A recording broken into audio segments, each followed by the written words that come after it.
স্বাগত নিউজ 24 সকাল 10টার সংবাদে আপনাদের সাথে আছি আমি আকাশ এহসান। আফগানিস্তানে আর সংঘাত চায় না তালেবান। দেশের ভেতরে ও বাইরে আর কাউকে শত্রু হিসেবে চায় না তারা সবাইকে ক্ষমা করে দিয়েছে। আফগানিস্তানের নিয়ন্ত্রণ নেওয়ার পর মঙ্গলবার প্রথম সংবাদ সম্মেলনে কথা বলেন তালেবান মুখপাত্র জাবিউল্লাহ মুজাহিদ। জানান, নারীদের পড়াশোনা ও কাজের সুযোগ দেয়া হবে, সংবাদ মাধ্যমও স্বাধীনতা পাবে, তাদের সরকার পরিচালিত হবে ইসলামী মূল্যবোধে। এদিকে নিজেকে আফগানিস্তানের অন্তর্বর্তীকালীন প্রেসিডেন্ট ঘোষণা করলেন আমরুল্লাহ সালেহ। চন্দ্রানী চন্দ্রার ডেস্ক রিপোর্ট। আফগানিস্তানের নিয়ন্ত্রণ নেওয়ার পর মঙ্গলবার প্রথম সংবাদ সম্মেলনে নিজেদের অবস্থান পরিষ্কার করেন তালেবানের মুখপাত্র জবিউল্লাহ মুজাহিদ। জানান, আর সংঘাত চায় না তালেবান, দেশের ভেতর ও বাইরে আর কাউকে শত্রু হিসেবে চায় না, তারা সবাইকে ক্ষমা করে দিয়েছে, তাদের সরকার পরিচালিত হবে ইসলামী মূল্যবোধে। তালেবানকেই কিছু করতে হবে।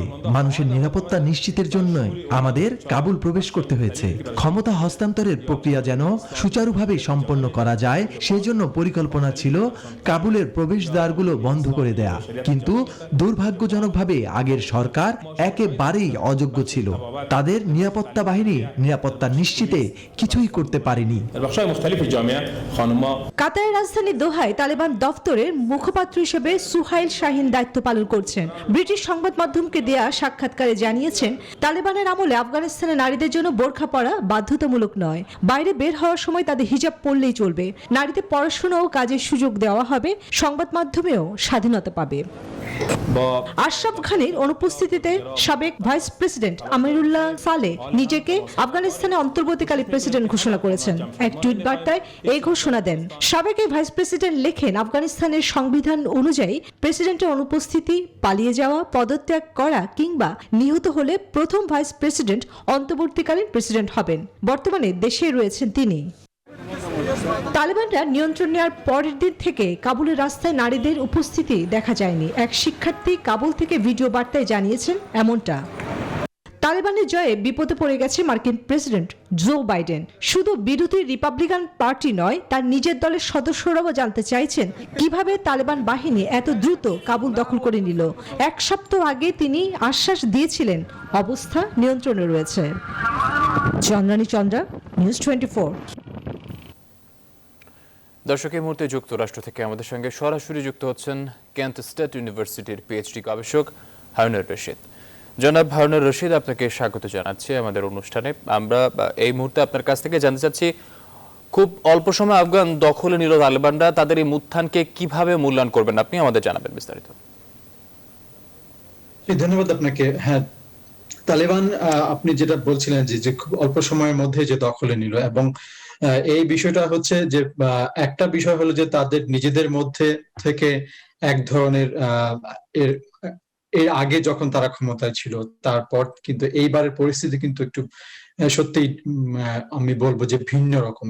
কারণ যুক্তরাষ্ট্র যখন তাদের সৈন্য নিয়ে আসার ঘোষণা করলো এবং এটাকে তালেবান নিজেদের বিজয় হিসেবে দেখলো, এবং অবশ্য এবং এর মধ্যে দিয়ে কিন্তু তারা নিজেদের এক ধরনের বিজয় আগে থেকেই তারা বলছিল যে তাদের বিজয়, এবং সেই দিক থেকে কেন্দ্র করে তারা একের পর এক যে শহরগুলো এবং স্টেটগুলো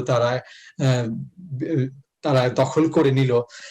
এইটা আসলে আমি বলবো যে এক তাদের নিজেদের মানে এক ধরনের ন্যাশনালিস্ট চিন্তা ভাবনা থেকে অনেক কিছু উঠে আসলো, আবার অন্যদিকে হচ্ছে একটা ইন্টারনাল এবং ইন্টারন্যাশনাল বা রিজিওনাল একটা সাপোর্ট, তো মানে বলাই বাহুল্য যে এখানে অন্যান্য ইস্যু আছে, চায়নার একটা বিষয় থাকতে পারে বা রাশিয়ার একটা যোগসূত্র থাকতে পারে। সো এক ধরনের কিন্তু গত প্রায় 15-20 বছর ধরে কিন্তু তালেবান এক ধরনের নিজেদের মধ্যে শক্তির সঞ্চার করেছে। অন্যদিকে আবার আফগানের যে আমেরিকার পক্ষ থেকে যে সরকার সাপোর্টের যে সরকার, আশরাফ ঘানির যে সরকার, তাদের অনেক ধরনের ব্যর্থতার বহিঃপ্রকাশও কিন্তু এই তালেবানের বিজয়ের আরেকটা আমি বলবো যে কারণ হতে পারে। সো দুটো কারণে তালেবান এই এত অল্প সময়ের মধ্যে আমার মনে হয় যে তারা নিজেদের এই দখলটা আফগানিস্তানে আবার নতুন করে নিল। যে আপনার কাছ থেকে যদি আমরা আরো জানতে চাই, এই যে তালেবান উত্থানে যুক্তরাষ্ট্রের এই ভূমিকাকে আপনি কিভাবে বিশ্লেষণ করবেন? তালেবানের উত্থানে যুক্তরাষ্ট্র তো আসলে সেখানে যুক্তরাষ্ট্র যেটা নিজে বলল যে তালেবানকে বা আফগানিস্তানের সরকার পুনর্গঠনের যে সবচেয়ে ইম্পর্টেন্ট বিষয় হচ্ছে যুক্তরাষ্ট্রের কাছে আল কায়দাকে নিয়ন্ত্রণ করা, এবং তালেবানের যে আল কায়দাকে সাপোর্টের কারণে তালেবানকেও কিন্তু যুক্তরাষ্ট্র ধরতে হয়েছিল। এবং সেই ক্ষেত্রে যুক্তরাষ্ট্রের ভূমিকা তো অবশ্যই যুক্তরাষ্ট্র মূল ভূমিকায় তো অবতীর্ণ হয়েছে আফগানিস্তানের সবকিছু কেন্দ্র করে গত বছরগুলোতে। তো যুক্তরাষ্ট্র তার যে আমি বলবো যে আশরাফ ঘানিকে বসিয়ে যে স্টেট বিল্ডিং এর একটা প্রচেষ্টা করেছিল, সেই প্রচেষ্টা তো বলাই বাহুল্য যে পুরোপুরি ব্যর্থ হয়েছে, এবং এই ব্যর্থতার দায়ভার যুক্তরাষ্ট্র হয়তো এখন থেকে এর আলোচক বা চিন্তকরা চিন্তা করবেন যে কতটা সার্থক বা কতটা ব্যর্থ কেন হলেন, এবং কি কোন পরিপ্রেক্ষিতে তালেবানদেরকে আবার সেই জায়গায় বসাতে হলো যুক্তরাষ্ট্রের। সেই চিন্তা ভাবনা যুক্তরাষ্ট্রের গবেষক বা চিন্তকরা হয়তো করবেন, কিন্তু এর মধ্যে থেকে আমি যেটা বলতে চাই যে যুক্তরাষ্ট্রের এটা একটা অনেক বড়, আমি বলবো যে পরাজয়ের মতোই ঘটেছে, এবং যুক্তরাষ্ট্র তার দায় বা ভূমিকা যে কোনোভাবেই এড়াতে পারে না। আর এট দ্য সেম টাইম যুক্তরাষ্ট্রের দিক থেকে চিন্তা করলে আমি যেটা প্রেসিডেন্ট বাইডেন আগে থেকে তিনি কিন্তু ঘোষণা করছিলেন যে এটা কিন্তু অনেক ব্যয়বহুল একটা কার্যপ্রণালী কিন্তু যুক্তরাষ্ট্র পরিচালনা করছিল গত অনেকগুলো বছর ধরে আফগানিস্তানে এই তালেবানকে কেন্দ্র করে, তালেবানের বিরুদ্ধে যুদ্ধ বা আফগানিস্তানের সরকার ধন্যবাদ আপনাকে জনাব হারুনুর রশিদ। দর্শক, আফগান প্রসঙ্গ নিয়ে কথা বলছিলেন জনাব হারুনুর রশিদ।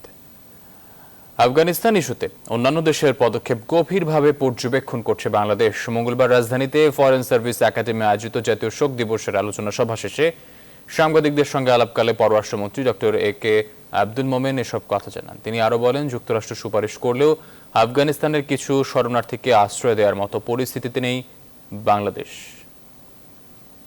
আমেরিকা একটা আমাদের প্রস্তাব দিয়েছে এবং তারা বলেছে যে তোমরা দেশে তো রোহিঙ্গাদের তোমরা আশ্রয় দিয়েছো, এবং আমরা একসাথে মিলেই তাদের দেখভাল করছি। তবে আমাদের পরিস্থিতি এমন যে আমরা এই 11 লক্ষ নিয়ে বড় হিমশিম খাচ্ছি।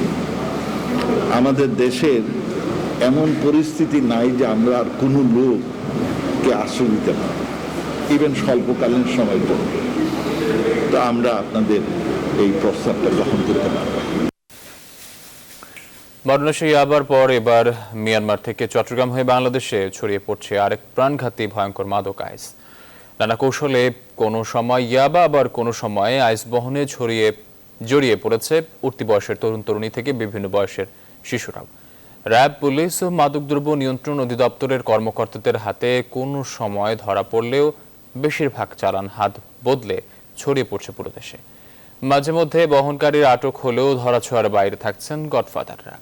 আরো জানাচ্ছেন নয়ন বড়ুয়াজয়। স্বচ্ছ হীরার মতো এই ঝকঝকে বস্তুগুলি ক্রিস্টাল মেথ বা ভয়ঙ্কর মাদক আইস, যা ইয়াবার পাশাপাশি প্রায় সমান গতিতে গ্রাস করছে যুব সমাজকে। দাম বেশি হওয়ায় এই ব্যবসায় জড়িয়ে পড়েছে উঠতি বয়সের যুবক ও অল্প বয়সের শিশুরাও। তবে নানান কৌশলে ইয়াবা এখন পাচার হচ্ছে চট্টগ্রাম হয়ে সারা দেশে। আমাকে বলছে 10,000 টাকা দেবে, এটা আমি দাম দিচ্ছি। এগুলি এসব ক্রিস্টাল মেথ ও ইয়াবা সবই আসছে মিয়ানমার থেকে, বললেন মাদক দ্রব্য নিয়ন্ত্রণ কর্মকর্তা। মিয়ানমার আমাদের একটা সীমান্তবর্তী রাষ্ট্র, তার সাথে হিউজ সমুদ্র বর্ডার আছে, তারপর ল্যান্ড বর্ডারও কিছু আছে। ভৌগোলিকগতভাবেও এটা একটা তাদের একটা সুবিধা ট্রাফিকিংয়ের। সম্প্রতি মিয়ানমার থেকে চট্টগ্রাম হয়ে ক্রিস্টাল মেথ পাচারের সময় বড় চালান ধরা পড়েছে র্যাবের হাতে। আমাদের গোয়েন্দা নজরদারি যেটা আছে সেটা চলমান আছে। আমাদের যারা ব্যবসায়ী যারা আছে, মূল হোতা যারা আছে, তাদেরকেও আমরা অ্যাপ্রিহেন্ড করছি। কোনো সময় মামলা হচ্ছে, আবার কেউ কেউ গ্রেপ্তার হচ্ছে। থামছে না মাদক চোরাচালান। 339টা মামলা হয়েছে 2 মাসে, এবং আটক করেছি আমরা টোটাল 356 জনকে, এর ভিতরে 45 জন আছে পলাতক। তবে পুলিশের ডিআইজি বলছেন মাদক নিয়ে তাদের অবস্থান জিরো টলারেন্সে। যারা ক্যারি করে তারা তো আছেই, তার বাইরে যারা পিছনে যারা আছে, বড় ব্যবসায়ী যারা, এর পিছনে যারা ইনভেস্ট করে, সেই দিকে আমরা নজরটা দেওয়ার চেষ্টা করছি। মাদকের হাত থেকে দেশের তরুণ সমাজকে রক্ষা করতে না পারলে সামনে ভয়াবহ দিন অপেক্ষা করছে, এমন মত সমাজ বিশ্লেষকদের। নয়ন বড়ুয়া জয়, নিউজ 24, চট্টগ্রাম। দেশে বাড়ছে ডেঙ্গু রোগীদের করোনা আক্রান্তের হার। চিকিৎসকরা বলছেন জটিল 2 রোগের একসাথে চিকিৎসা দেয়া এখন বড় চ্যালেঞ্জ হয়ে দাঁড়িয়েছে। শিশুদের পাশাপাশি বাড়ছে প্রাপ্তবয়স্কদের ডেঙ্গু শনাক্তের সংখ্যাও। ডেঙ্গু থেকে সেরে ওঠা রোগীরা বলছেন ভয়াবহ অভিজ্ঞতার মধ্য দিয়ে যেতে হয়েছে চিকিৎসাধীন সময়ে। এদিকে একদিনে রেকর্ড 329 জন ডেঙ্গু রোগী হাসপাতালে ভর্তি হয়েছেন, যাদের মধ্যে 306 জনই ঢাকার। আরফিন শাকিল জানাচ্ছেন বিস্তারিত। হাসপাতালের বিছানায় রাবেয়া, ওয়াজিফা আর তাওসিয়ার এমন বন্ধুত্ব যে কারোর নজর কাড়ে। প্রথম দেখায় মনে হতেই পারে এমন হাসি মাখা ভালোবাসার মেলবন্ধন বহুদিনের, অথচ 10 দিন আগেও তারা কেউ কাউকে চিনত না। যদিও তারা এখন পরম বন্ধু, আর সেই বন্ধুত্বের সূত্রপাত হাসপাতালের বিছানা। ডেঙ্গু আক্রান্ত হয়ে রাজধানীর হলি ফ্যামিলি হাসপাতালের শিশু ওয়ার্ডে তারা 3 জন ভর্তি হয় ভিন্ন ভিন্ন সময়। 10 দিন পাশাপাশি বিছানা থেকে এক একজন দেখেছেন অপরজনের ডেঙ্গু মুক্ত হওয়ার যুদ্ধ। অবশেষে মুক্তি মিলেছে, বাড়ি যাওয়ার ক্ষণ এসেছে। অনেক কষ্ট হচ্ছে আমার, খেতে ইচ্ছা করতো না, অনেক খারাপ লাগতো, এখন ভালো লাগে, এখন অনেক ভালো লাগে। প্রতিদিনই রাজধানীতে উদ্বেগজনক হারে ডেঙ্গুতে আক্রান্ত হচ্ছে শিশুরা। বুকের মানিককে বাঁচাতে রীতিমতো সংগ্রামে নামতে হয় অভিভাবকদের। তারা বলছেন বাড়ির পরিবেশের চেয়ে সিটি কর্পোরেশনের মশক নিধন কার্যক্রম ঢিলে ঢালা হওয়ায় এডিস মশার জন্ম হচ্ছে জ্যামিতিক হারে, যার মাসল দিচ্ছে ঘরের ছোট্ট শিশুরা। 10 দিন পর আমার বাচ্চার মুখে হাসিটা দেখতে পেয়েছি এই অবস্থায়। কারণ এত খারাপ অবস্থা ছিল, 105 জন নিয়ে বমি করতে করতে আমি হসপিটালে ভর্তি করেছি বাচ্চাকে। একদম ছন্নছাড়া জীবন হয়ে গেল 10 দিনে। আর ও যে কত কষ্ট পেল, রক্ত দেয়া লাগলো। সপ্তাহে 2 দিন করে ওষুধ দিচ্ছে, কিন্তু কি ওষুধ দিচ্ছে সেটা আমরা বুঝছি না। ওষুধের মাঝখানে মশা উঠতেছে। চিকিৎসকরা বলছেন গেল কয়েকদিন ধরে হাসপাতালে আসা ডেঙ্গু রোগীদের শরীরে করোনা ভাইরাস শনাক্ত হচ্ছে, যা চিকিৎসা দিতে হিমশিম খাচ্ছেন তারা। আমরা কিছু কিছু রোগীর ভিতরে ডেঙ্গু এবং করোনা দুটাই পজিটিভ পাচ্ছি। সেই ক্ষেত্রে কিন্তু আসলে আমাদের ডাক্তারদের জন্য একটা চ্যালেঞ্জ। আগে প্লেটলেট এত কমতো না, কিন্তু এখন কিন্তু ভর্তি হচ্ছে বা জ্বর নিয়ে আসতেছে, ব্লাড টেস্ট করতেছে, প্লেটলেট নাই। মঙ্গলবার সারা দেশে নতুন করে ডেঙ্গু রোগী শনাক্ত হয়েছে 329 জন। আরফিন শাকিল, নিউজ 24, ঢাকা। জেলায় জেলায় করোনায় আক্রান্ত মৃত্যুর হার এখন নিম্নমুখী। 24 ঘন্টায় করোনা উপসর্গে দেশের কয়েক জেলায় প্রাণ হারিয়েছে 41 জন। রাজশাহী মেডিকেলের করোনা ওয়ার্ডে করোনা উপসর্গে 9 জনের মৃত্যু হয়েছে। এদের মধ্যে করোনায় আক্রান্ত হয়ে 4 জন এবং উপসর্গে 5 জন মারা গেছেন। এই হাসপাতালে নতুন রোগী ভর্তি 16 জন। চট্টগ্রামের বিভিন্ন হাসপাতালে 11 জনের মৃত্যু হয়েছে। ময়মনসিংহ মেডিকেল কলেজ হাসপাতালে করোনা ইউনিটে 10 জনের মৃত্যু হয়েছে। এছাড়া সাতক্ষীরায় 3, কুষ্টিয়া 4 ও কুমিল্লায় 2 জন মারা গেছেন। হাসপাতালগুলোয় নতুন রোগীর চাপও কমেছে।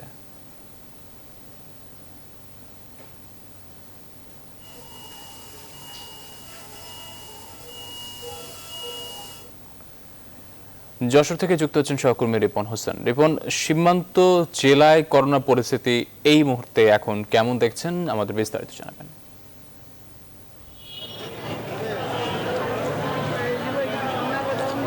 ধন্যবাদ আপনাকে। আমি রয়েছি যশোর 250,000 হাসপাতালে। এই হাসপাতালে আমরা দেখেছি যে গত মাসের চেয়ে এই মাসে করোনা আক্রান্ত রোগীর সংখ্যা যেমন কম, মৃত্যুর সংখ্যাও তেমন কম আমরা দেখেছি। তবে সাধারণ যে রোগী রয়েছে সেই রোগীর চাপটা আমরা দেখছি অনেক বেশি। তো যশোর যদি পরিসংখ্যান দিই, এ পর্যন্ত প্রায় 20,519 জন করোনা আক্রান্ত হয়েছে। তার মধ্যে সুস্থ হয়েছে 19,212 জন। এ পর্যন্ত মৃত্যুবরণ করেছে 428 জন। আজ মৃত্যুবরণ করেছে 4 জন, যেটি হাসপাতাল সূত্র থেকে আমরা জানতে পেরেছি। এবং হাসপাতালে এখন পর্যন্ত ভর্তি রয়েছে 95 জন এবং বাড়িতে চিকিৎসা নিচ্ছেন 796 জন। তো গত 5 দিনে আমরা যেটা দেখেছি যে 16 জন মৃত্যুবরণ করেছে এই জেনারেল হাসপাতালে এবং আক্রান্ত হয়েছে 274 জন। আমরা চিকিৎসকদের সাথে কথা বলেছি। চিকিৎসকরা যেটি বলছেন যে করোনার যে লকডাউন এবং অন্যান্য যে মানুষ অনেক যারা নিয়ম মানেছেন, স্বাস্থ্যবিধি মেনেছেন, তারা করোনা আক্রান্ত কমেছে, তারই একটি ফল তারা পাচ্ছেন। অর্থাৎ যে সীমান্ত জেলাগুলো রয়েছে সেই সীমান্ত জেলাগুলোই করোনা আক্রান্ত যেমন কমছে, মৃত্যুর সংখ্যাও কমছে, তারা এমন বলছে। তবে আমরা দেখেছি যে করোনা আক্রান্তের রোগীর সংখ্যা কমার পাশাপাশি দু একজন করে ডেঙ্গুতে আক্রান্তর খবর আমরা পাচ্ছি। তবে চিকিৎসকরা বলছেন তারা এই বিষয়ে কাজ করছেন। তো সিভিল সার্জনের সাথে আমি কথা বলছি, সিভিল সার্জন যেটি বলছেন যে তারা সমস্ত মানুষকে টিকার আওতায় আনার জন্য বিভিন্ন পদক্ষেপ নিয়েছেন। গ্রাম গ্রাম যে রেজিস্ট্রেশনের যে কাজ স্বেচ্ছাসেবকরা সেটি করছেন, তারা পরিপূর্ণভাবে টিকা দিতে পারলে এই সমস্যা থেকে অনেকটা হয়তো লাঘব হবে, এমনটি আমরা জানতে পেরেছি। তো চিকিৎসক যারা বলছেন তারা এই সমস্যা থেকে সমাধানে আরও মানুষকে স্বাস্থ্য সচেতন হওয়ার কথা বলছেন, নিয়ম নীতি মানার কথা বলছেন। তো এই ছিল যশোর থেকে আমার কাছে সর্বশেষ স্টুডিওতে আপনার কাছে আকাশ। রিপন, আপনাকে ধন্যবাদ। দর্শক, সংবাদের এই পর্যায়ে নিচ্ছে একটি বিরতির সঙ্গে থাকুন। বিরতির পর আবার স্বাগত সংবাদে। যৌথভাবে ভ্যাকসিন উৎপাদনে যাচ্ছে বাংলাদেশ। প্রক্রিয়া সম্পূর্ণ হতে অন্তত সময় লাগবে 3 মাস। সেই সময়ের মধ্যে ভ্যাকসিন প্রাপ্তির উৎসগুলো চালু রাখার পাশাপাশি সরকারি ভ্যাকসিন উৎপাদন ও দেশীয় ভ্যাকসিনের ট্রায়াল কার্যক্রম চালু রাখার পরামর্শ দিচ্ছেন বিশেষজ্ঞরা। চুক্তি অনুযায়ী প্রাপ্ত ভ্যাকসিনগুলোর দিকেও নজর দেওয়ার পরামর্শ তাদের। রিশাদ হাসান জানাচ্ছেন বিস্তারিত। চীনের সিনোফার্মের সাথে যৌথভাবে ভ্যাকসিন উৎপাদনে যাচ্ছে বাংলাদেশের ইনসেপ্টা ফার্মাসিউটিক্যালস। চুক্তি অনুযায়ী ভ্যাকসিনের বড় বাল্ক আসবে বাংলাদেশে, তা ভাইলে পুরে প্যাকেজিং এর কাজ হবে ইনসেপ্টার কারখানায়। ইনসেপ্টা বলছে সব প্রক্রিয়া সম্পন্ন হয়ে ভ্যাকসিন উৎপাদন করতে অন্তত সময় লাগবে 3 মাস। এই দীর্ঘ সময়ে কোভ্যাক্স সহ ভ্যাকসিন প্রাপ্তির বিভিন্ন উৎসগুলোকে সচল রাখার পাশাপাশি দেশীয় ভ্যাকসিন উৎপাদনকারী প্রতিষ্ঠানের দিকেও নজর দেওয়ার পরামর্শ দিচ্ছেন বিশেষজ্ঞরা। বাংলাদেশের যে একটি সরকারি ওষুধ কোম্পানি আছে সেই জায়গায়ও সরকার যাতে উৎপাদন করতে পারে সেই ব্যাপারেও জোর পদক্ষেপ নিতে হবে। জনস্বাস্থ্য বিশেষজ্ঞরা বলছেন শুধু সিনোফার্মার টিকা নয়, রাশিয়ার স্পুটনিক ভির সাথে মনোযোগ দিতে হবে সদ্য ক্লিনিক্যাল ট্রায়াল শেষ হওয়া টিকার দিকেও। রাশিয়ার স্পুটনিক ভি একটি কার্যকর ভ্যাকসিন যদি বাংলাদেশে এটি উৎপাদন করা যায় এবং একই সাথে নোভাভ্যাক্স নামের যে প্রতিশ্রুতিশীল ভ্যাকসিনটি তৈরি হতে যাচ্ছে বাংলাদেশে এটিরও উৎপাদন করা যায় কিনা সে বিষয়ে আমাদের খোঁজখবর নেওয়া উচিত। একাধিক ভ্যাকসিন উৎপাদন সম্ভব হলে দেশে ভ্যাকসিন সংকট কমে আসবে বলে জানান জনস্বাস্থ্য বিশেষজ্ঞরা। রিশাদ হাসান, নিউজ 24, ঢাকা। মাদারীপুরের বাংলা বাজার ও শিমুলিয়া ঘাটে মাত্র 5টি ফেরি চলছে, যেখানে স্বাভাবিক সময়ে চলাচল করে 18 থেকে 19টি ফেরি। ফলে যানবাহন পারাপার কমে গেছে। এই রুটে সৃষ্টি হয়েছে এক প্রকার অচল অবস্থা। এতে ভোগান্তিতে পড়েছেন হাজারো মানুষ, যদিও এখনো অ্যাম্বুলেন্স সহ কিছু জরুরি সেবা চালু রয়েছে। লঞ্চ চলাচলও প্রায় স্বাভাবিক।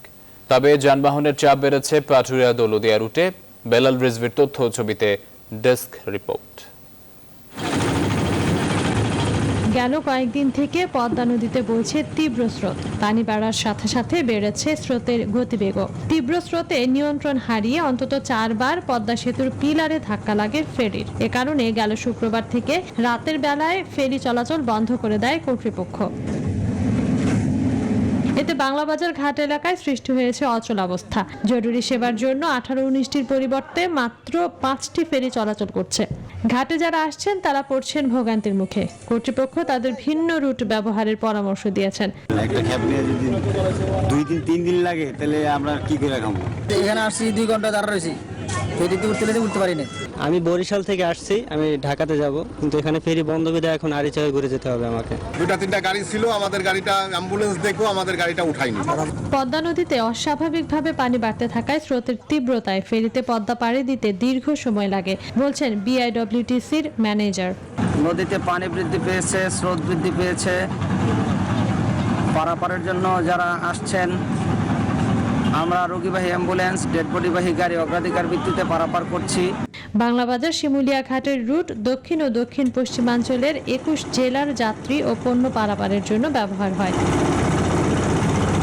Desk report, news 24।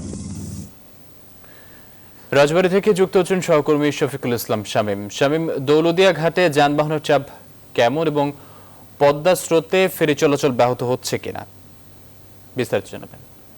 ধন্যবাদ। আপনি যেমনটি জানাচ্ছেন যে দৌলতদিয়া পাটুরিয়া রুটের চিত্র, এখন আমি দেখাতে চাচ্ছি দৌলতদিয়া ঘাটে কিন্তু ফেরি পারের অপেক্ষায় কিন্তু প্রায় শত শত যানবাহন ফেরি পারের অপেক্ষা রয়েছে। এর মধ্যে কিন্তু যাত্রীবাহী পরিবহন এবং পণ্যবাহী ট্রাকের দীর্ঘ সারি আমরা দেখতে পাচ্ছি।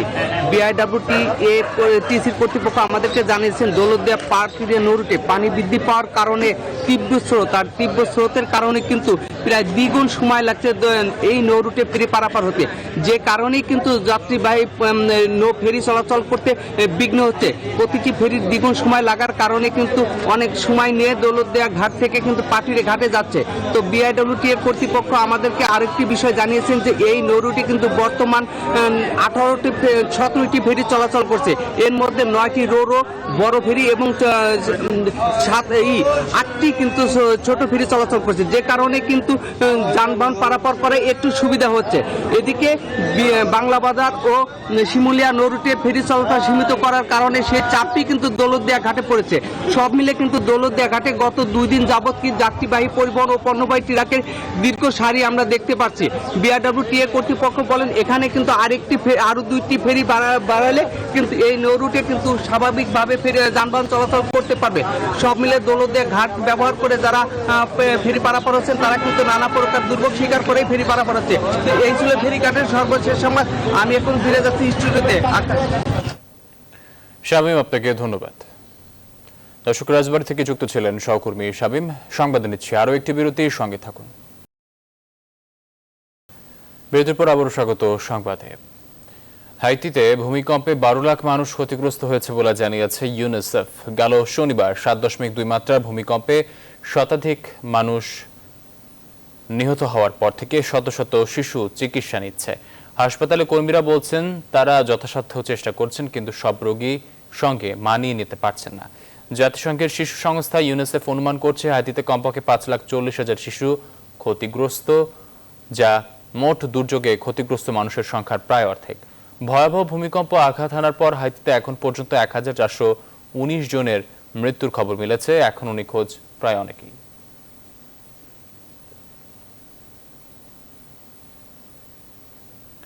এবার ফার্স্ট সিকিউরিটি ইসলামী ব্যাংক অর্থ বাণিজ্য সংবাদ। দক্ষিণ পূর্ব এশিয়ার দেশগুলোর মধ্যে বাণিজ্য বৃদ্ধি এবং অবকাঠামো উন্নয়ন নিশ্চিত করা গেলে ইতিবাচক প্রভাব পড়বে কর্মসংস্থান, অভ্যন্তরীণ চাহিদা ও সামষ্টিক অর্থনীতিতে। মঙ্গলবার বেসরকারি গবেষণা সংস্থার উন্নয়ন সমন্বয় এবং ভারতের জয়পুর ভিত্তিক কার্টস ইন্টারন্যাশনালের যৌথ আয়োজনে এক অনলাইনে আলোচনায় কথা বলেন বাংলাদেশ ব্যাংকের সাবেক গভর্নর ডক্টর আতিউর রহমান। অনুষ্ঠানে বক্তারা আন্তর্দেশীয় বাণিজ্য সহজীকরণের ক্ষেত্রে অবকাঠামোগত চ্যালেঞ্জ কাটিয়ে ব্যবস্থাপনার দিকে আরও মনোযোগ দেওয়ার উপর গুরুত্ব আরোপ করেন।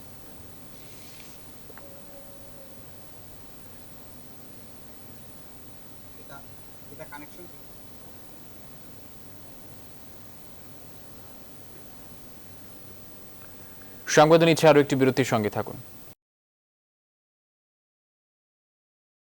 বিরতির পর আবারও স্বাগত সংবাদে। এবারে বসুন্ধরা কিংসের সৌজন্যে এফসি কাপের খবর। আজ শুরু হচ্ছে বসুন্ধরা কিংসের এফসি কাপের মিশন। মালদ্বীপ জাতীয় স্টেডিয়ামে বাংলাদেশ চ্যাম্পিয়নদের প্রতিপক্ষ মাঝাই স্পোর্টস। ম্যাচ শুরু বাংলাদেশ সময় রাত 10টায়। মঙ্গলবার শেষ দিনের মতো অনুশীলন করেছে বসুন্ধরা কিংস। দলের সব ফুটবলার আছেন ফিট। এদিন বিকেলে ট্রিকল অনুশীলন সারে অস্কার ব্রুজেনের দল। মাঝাই স্পোর্টসের বিপক্ষে জয় দিয়ে এবারের মিশন শুরু করতে চায় বাংলাদেশের চ্যাম্পিয়নরা। জয়ের জন্য নিজেদের সেরাটা দিয়ে খেলবেন ফুটবলাররা, এ প্রত্যাশা দলীয় অধিনায়ক তপু বর্মনের। আমাদের প্রতিপক্ষ হলো মাঝিয়া স্পোর্টস। আমরা তাদের সম্পর্কে খুব ভালোভাবে জানি, সবারই খুব ভালো কনফিডেন্স আছে এফসি কাপ নিয়ে। তো আশা করি আমরা ভালো একটা রেজাল্ট করব।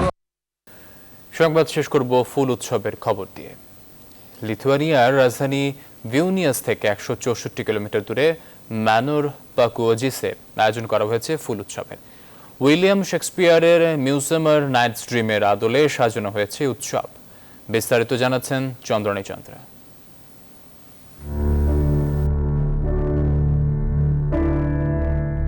ইউরোপের ছোট দেশ লিথুনিয়ান ম্যানর পাকুজিসি সেজে উঠেছে অসম্ভব সুন্দর সব ফুল দিয়ে। রাজধানী ভিলনিয়াস থেকে 168 কিলোমিটারের বিখ্যাত ঔপন্যাসিক শেক্সপিয়ারের মিড সামার নাইটস ড্রিম আদলে আয়োজন করা হয়েছে ফুল উৎসবের 3য় সংস্করণ।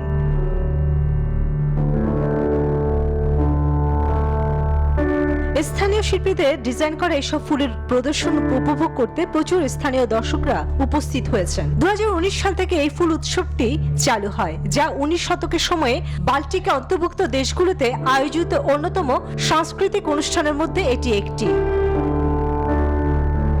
ফুলের কাঠামো সবই উইলিয়াম শেক্সপিয়ারের মিড সামার নাইট ড্রিম থেকে অনুপ্রাণিত। ফেস্টিভ্যালের প্রজেক্ট ম্যানেজার ইরিনা তোস্কা জানান, তারা এবছরের থিম হিসেবে নেওয়া হয়েছে পয়জন বা বিষকে। Much love, much feelings. এই পৃথিবীর সবকিছু বিষাক্ত হতে পারে, এমনকি ফুলও।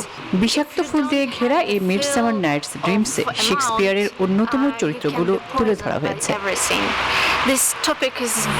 শেক্সপিয়ারের বেশ কয়েকটি নাটকে অনুপ্রাণিত হয়ে স্থানীয় থিয়েটার গ্রুপ প্রদর্শন করে অনুষ্ঠান। ফুলের কাঠামো, মূর্তি সবই উইলিয়াম শেক্সপিয়ারের মিড সামার নাইট ড্রিমস থেকে অনুপ্রাণিত হয়ে সাজানো। আগত দর্শকরা ফুল দেখার পাশাপাশি উপভোগ করেন মঞ্চের অনুষ্ঠানগুলো। চন্দ্রানী চন্দ্রা, নিউজ 24। দর্শক, এখনই পরিচিত আরো খবর ও বিশ্লেষণ জানতে ভিজিট করুন www.news24bd.tv। ধন্যবাদ সবাইকে।